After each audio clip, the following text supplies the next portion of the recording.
So I say to you, forget about the fast lane. If you really want to fly, just harness your power to your passion.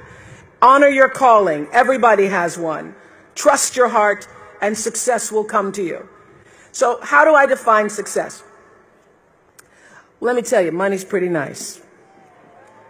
I'm not going to stand up here and tell you that it's not about money, because money is very nice. I like money. It's good for buying things.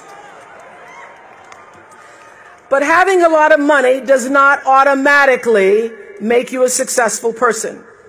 What you want is money and meaning. You want your work to be meaningful, because meaning is what brings the real richness to your life. What you really want is to be surrounded by people you trust and treasure, and by people who cherish you. That's when you're really rich. So lesson one, follow your feelings. If it feels right, move forward. If it doesn't feel right, don't do it. Now I want to talk a little bit about failings, because nobody's journey is seamless or smooth. We all stumble. We all have setbacks. If things go wrong, you hit a dead end, as you will. It's just life's way of saying, time to change course. So ask every failure. This is what I do.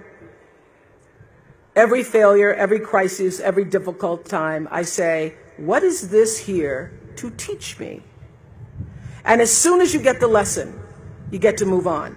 If you really get the lesson, you pass and you don't have to repeat the class. If you don't get the lesson, it shows up wearing another pair of pants or skirt to give you some remedial work.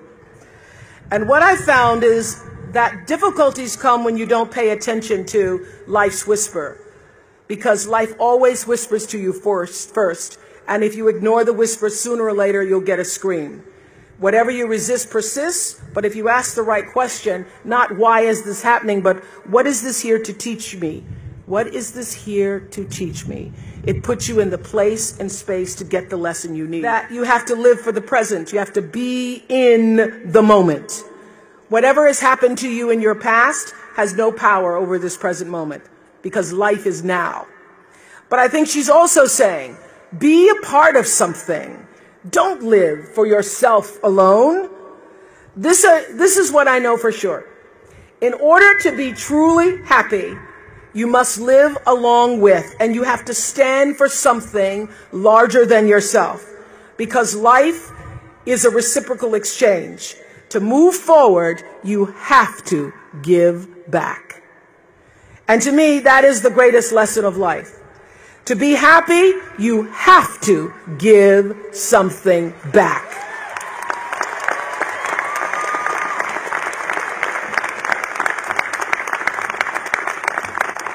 I know you know that, because that's a lesson that's woven into the very fabric of this university. It's a lesson that Jane and Leland Stanford got, and one they bequeathed to you.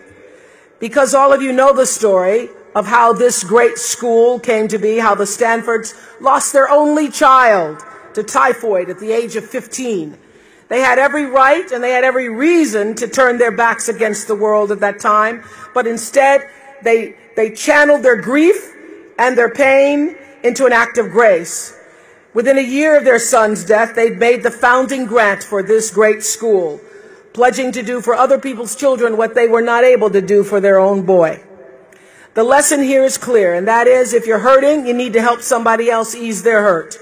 If you're in pain, help somebody else's pain. And when you're in a mess, you get yourself out of the mess, helping somebody out of theirs. The Stanfords had suffered the worst thing any mom and dad can ever endure, yet they understood that helping others is the way we help ourselves. And this wisdom is increasingly supported by scientific and sociological research. It's no longer just woo-woo soft skills talk.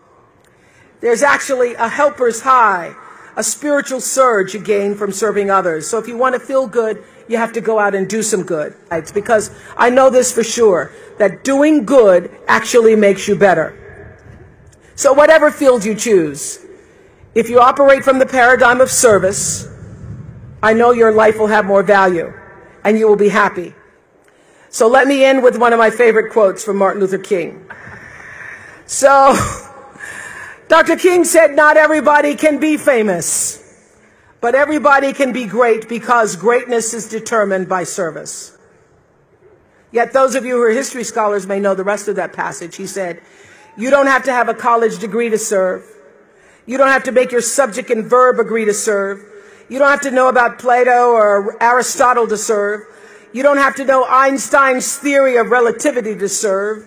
You don't have to know the second theory of thermodynamics and physics to serve. You only need a heart full of grace and a soul generated by love. And it's up to you to decide, really, where will you now use those gifts? So I say yeah, yeah.